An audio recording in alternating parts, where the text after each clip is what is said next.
Halo, selamat pagi pemirsa, apa kabar Anda hari ini? Senang sekali kami dapat menjumpai Anda dalam Berita Papua. Saya Yuni Rumbaran bersama tim redaksi telah menyiapkan sejumlah berita menarik dan aktual untuk Anda. Berikut 3 berita utama kami.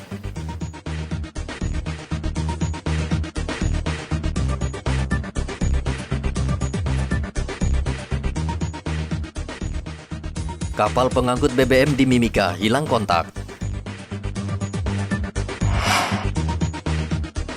Ratusan kapal berlabuh di Pelabuhan Merauke karena cuaca buruk. Polisi gerebek markas kelompok kriminal bersenjata di Kepulauan Yapen.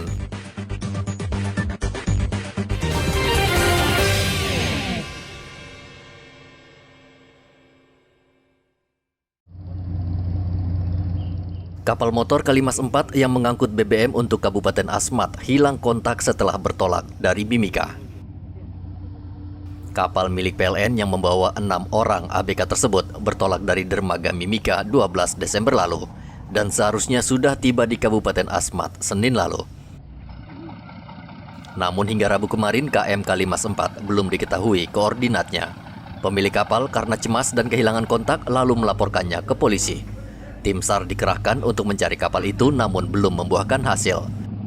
Menerima informasi terkait dengan laporan dari keluarga korban dan pihak perusahaan sehubungan dengan hilangnya kapal KM Kalimas 4 di daerah perairan antara Timika dan Kabupaten Asmat. Diinformasikan bahwa kapal tersebut memuat BBM untuk keperluan operasional PLN di daerah Kabupaten Asmat. Namun yang diharapkan sampai saat ini belum tiba. Laporan yang kami terima ada 6 POB, person on board, yang ikut di kapal tersebut dengan membawa BBM. Menindaklanjuti hal tersebut, kami juga memasuki hari kedua. Kami setelah memberangkatkan 1 unit rescue boat 217 dengan unsur gabungan di dalamnya. Selain dari Basarnas atau Kantor Pencarian Pertolongan Timika, ada juga yang ikut on board adalah dari Polair dan dari Pos AL bersama dengan Lanal Timika bersama dengan dari stasiun radio pantai. Jadi informasi yang kami terima bahwa kapal berlayar pada hari Minggu, hari Minggu, dan direncanakan tiba juga pada hari Minggu. Perjalanan kurang lebih direncanakan 12 jam. Namun pada hari Minggu sesuai jam yang diasumsikan tiba, tidak kunjung tiba, dan pihak perusahaan berupaya untuk koordinasi.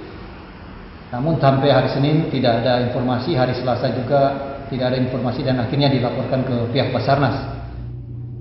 Pencarian juga dilakukan tim SAR Kabupaten Asmat dengan mengerahkan kapal cepat. Dari Mimika, Papua, Igobat Momolin melaporkan.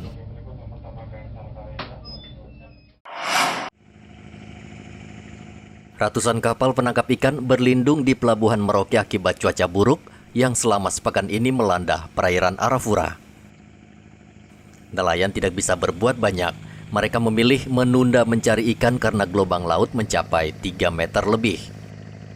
Salah satu nelayan, Sumardi, mengaku lebih memilih nyawa daripada memaksakan kehendak melaut di tengah cuaca seperti ini. Di sini, Mas? Ya, 1 bulanan lah. 1 bulan ya? Iya. Kenapa sampai lama itu, Mas?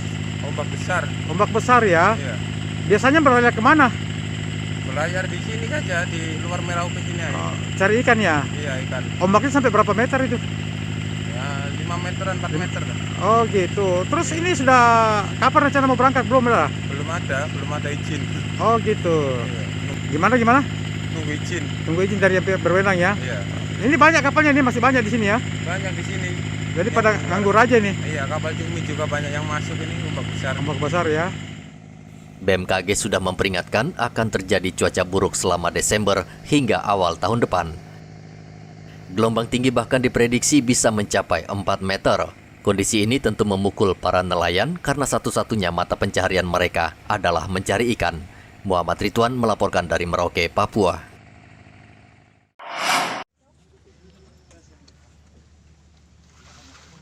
Warga di Pelabuhan Rakyat, Gudang Arang, Merauke dikejutkan dengan sesosok mayat yang tersangkut di tali kapal Rabu kemarin. Tim SAR yang mendapat informasi langsung mengevakuasi mayat dengan perahu karet. Saksi mata mengatakan ia melihat mayat tersebut tersangkut di tali kapal pada pagi hari. Ia sempat mengira mayat tersebut adalah benda asing. Awalnya saya datang dari sana, saya lihat tersangkut di tali tuh. Ya sudah, kasih tahu anak-anak semua kita lihat. Jam berapa tadi tuh? Tadi Setengah 9. setengah 9. Tadi memang posisi seperti itu? Iya, posisinya begitu sudah. Oke. Mungkin dari malam semua kan dia baru. Oke.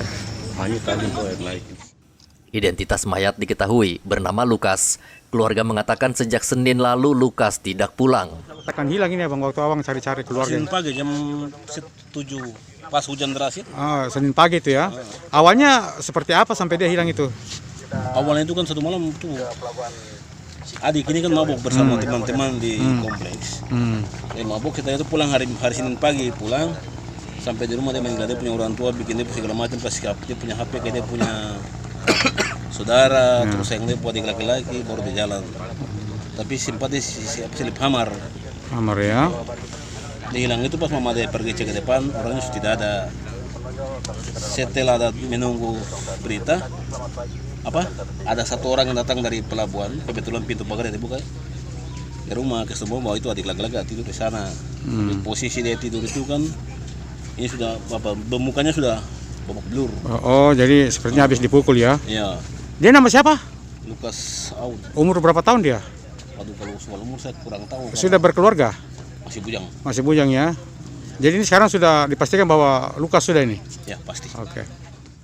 Korban diketahui berusia 21 tahun dan diduga tercebur ke laut karena mabuk saat pesta miras bersama teman-temannya. Muhammad Ridwan melaporkan dari Merauke, Papua.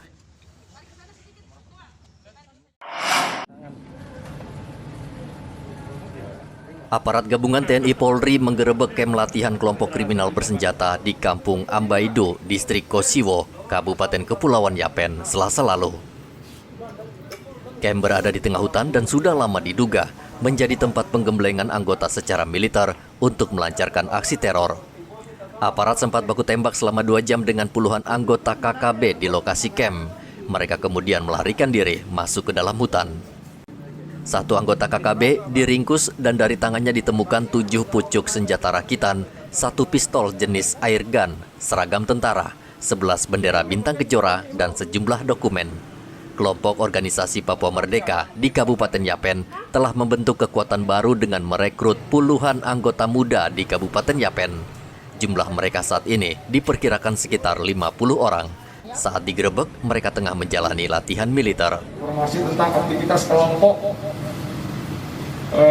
organisasi Papua Merdeka atau UKMWP, TPNPB, OPM.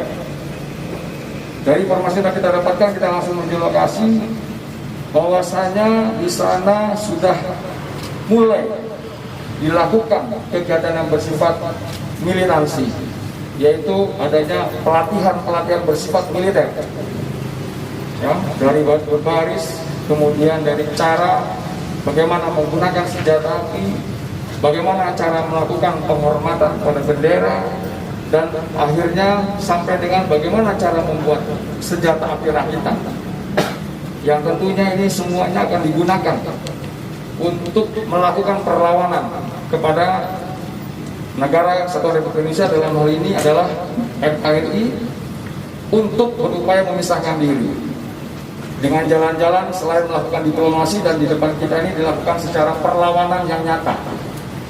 Nah, dari kondisi itu kita langsung melakukan mendatangi ke TKP dengan beberapa tim yang sudah kita tentukan cara bertindak di lapangan, dan hasilnya hari ini bisa kami sampaikan bahwa kita sudah amankan sekian banyak barang bukti yang kaitannya dengan aksi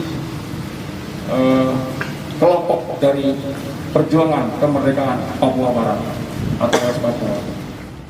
Polres Kepulauan Yapen langsung memasukkan 3 anggota KKB dalam daftar pencarian orang. Mereka diduga sebagai penggerak kelompok tersebut. Arthur melaporkan dari Kepulauan Yapen, Papua.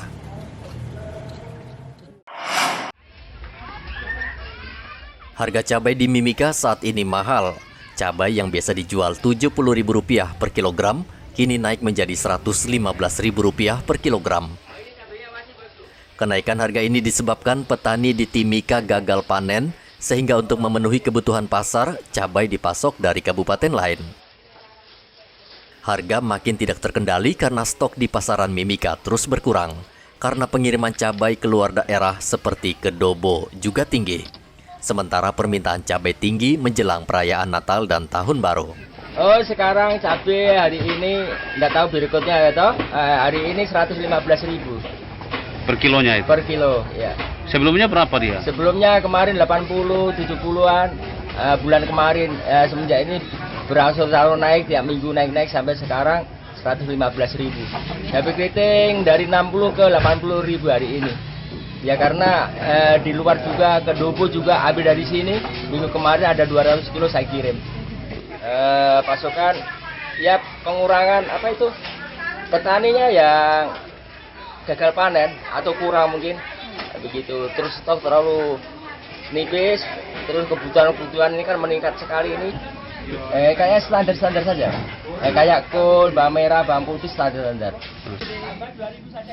Sejauh ini baru komoditas cabai yang harganya naik 2 kali lipat, sementara untuk komoditas lain seperti bawang merah dan putih saat ini masih relatif normal. Dari Mimika, Papua, Igobat Momolin melaporkan.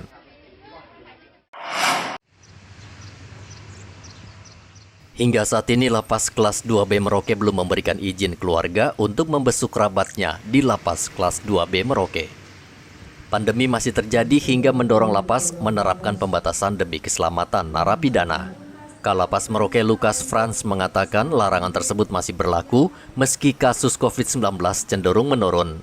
Suatu kegiatan yang sangat punya manfaat buat tahanan-tahanan yang ada di dalam lapas ini. Sebagaimana kita ketahui bahwa dengan adanya pandemi ini, besuk fisik tidak ada, belum diizinkan. Sehingga ada satu sistem besuk, yaitu besuk online. Dan menurut saya sampai besuk online ini sangat besar manfaatnya. Jadi tahanan-tahanan itu, walaupun tidak ketemu secara fisik, tetapi secara online, melalui media yang ada, dia bisa dibesuk, dilihat. Nah, Pak Kejaring, terima kasih Ibu Kasipidum yang sudah berapa hari yang lalu ini bolak-balik ke lapas dengan kami. Ya, beliau begitu tanggung jawab menyediakan semua ini. Meski tidak bisa berkunjung secara langsung, keluarga narapidana masih bisa berkomunikasi secara daring. Melaksanakan nota kesepahaman antar instansi yang melaksanakan penegakan hukum, yaitu Kejaksaan Negeri Merauke, Pengadilan Negeri Merauke, Lapas Kelas 2B Merauke, dan juga Balai Pemasyarakatan Kelas 2 Merauke. Terkait penanganan perkara dan layanan bersama yang akan kita launching bersama pada hari ini, yaitu Sibeta Line dan Papeda. Sibeta Line ini panjangannya sistem besuk tahanan online, dan Papeda pelayanan pertukaran data. Bahwa apa yang kita laksanakan pada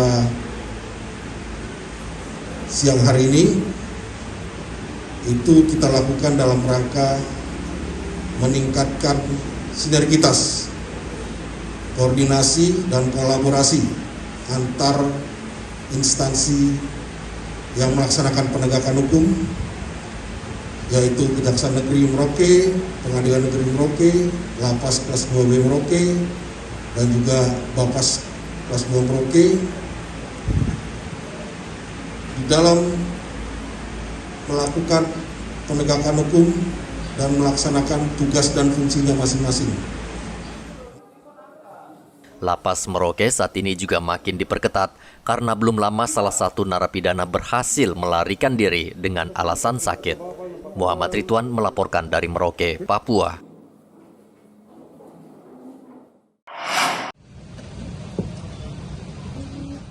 Kementerian Hukum dan HAM Papua memberikan penghargaan dan apresiasi kepada Polres Merauke, khususnya Aibda Ramli karena jasanya menangkap buronan lapas yang kabur hingga ke Papua New Guinea.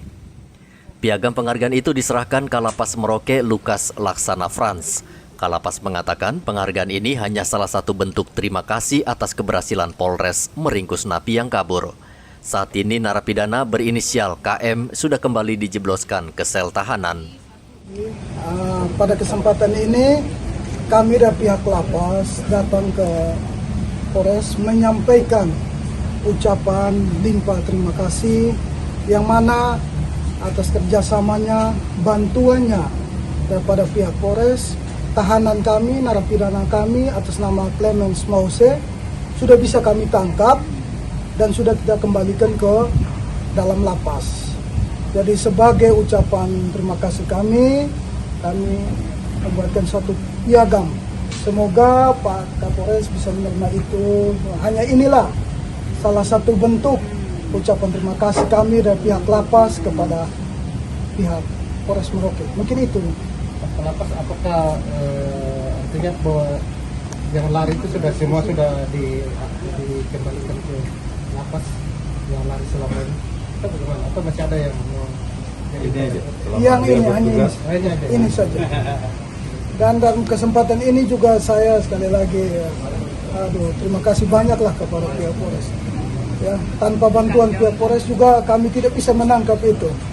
Oleh sebab itu mungkin daripada kesempatan ini juga kami minta kerjasamanya lebih ditingkatkan untuk demi pengamanan juga, membantu kami pengamanan di dalam lapas.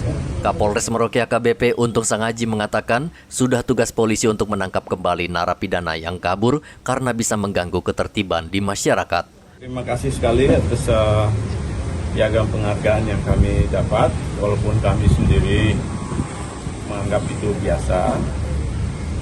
Tugas dan tanggung jawab kita adalah perisai terakhir dari lembaga pemasyarakatan itu. Apabila mereka terganggu, kita turun tangan semua dengan semua keahlian kita. Ada yang lari, kita harus tangkap. Ada yang membuat skenario yang lain, mengganggu ketentraman. Dari lembaga itu sendiri kita akan lakukan tugas kita seperti tempo hari. Kita menyita ratusan senjata tajam, juga handphone dan hal-hal lain yang berencana mengganggu dan membuat jihad brutal di sana. Dan syukur alhamdulillah saat ini beliau atas semua yang sudah kita lakukan tahun lalu dan sekarang beliau memberi penghargaan. Sebelumnya kita nggak ada sama sekali penghargaan itu. Walaupun kita tidak minta, mungkin beliau ini mengingatkan karena kerjasama itu baik. Dan prestasi dari anak buah kita, Ramli, terima kasih. Hormat ya, terima kasih. Sudah melakukan tugas yang baik, bekerja sama secara bagus dengan negara lain, dan atas itu penghargaan ini dibuat oleh beliau, Pak Lukas. Sebelumnya Polres Merauke juga melakukan razia dan menyita ratusan senjata tajam di lapas kelas 2B Merauke. Muhammad Ridwan melaporkan dari Merauke, Papua.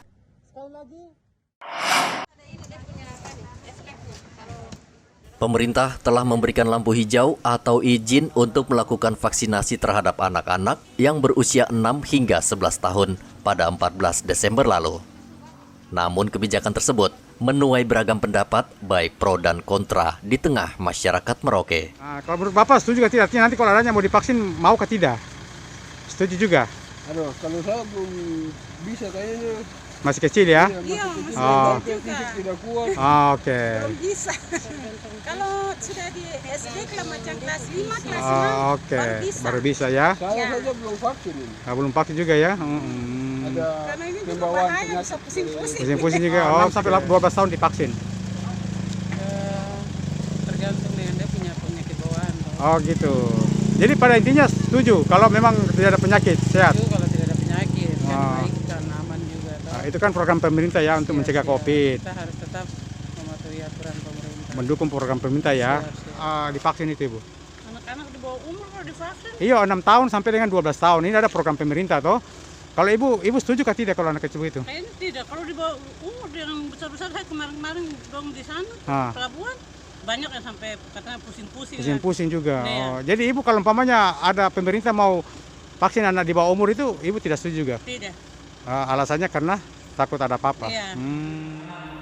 Kemenkes memperkirakan dibutuhkan sekitar 58 juta dosis vaksin untuk anak dan Kemenkes sudah menyiapkan sekitar 6,4 juta dosis vaksin untuk Desember tahun ini dan rencananya akan ditambah pada Januari 2022.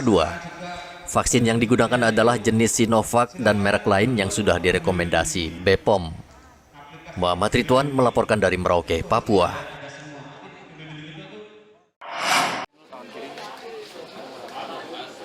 Percepatan vaksinasi terus dilakukan di Manokwari dan kali ini menyasar kaum milenial di sejumlah tempat, termasuk kafe.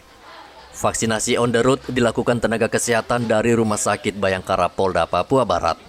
Vaksinasi gencar dilaksanakan untuk mencapai kekebalan komunal karena saat ini pencapaian di Papua Barat baru sekitar 47% dari target.